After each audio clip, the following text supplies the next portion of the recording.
Sundarata, nuestra librería de confianza. Mi favorito es este, el libro de los conejitos suicidas. Wow, ese me gusta un montón. Y luego El amanecer de los conejitos suicidas, nuevas formas de morir. Ese que quiero. Esta es como la primera parte, ¿no? Mucho tiempo. Wow. Tenemos que contarle a Leire lo que hicimos ayer.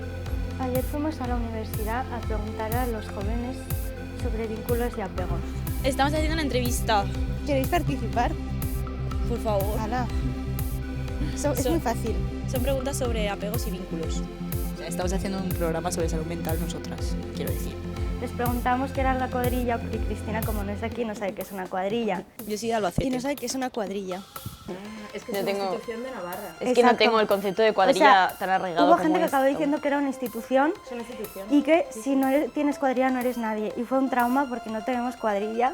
¿Cuáles son los pasos a seguir para entrar en la cuadrilla? Por ejemplo, Cristina ha llegado a Pamplona, ¿cómo haríais que Cristina entrara en vuestra cuadrilla?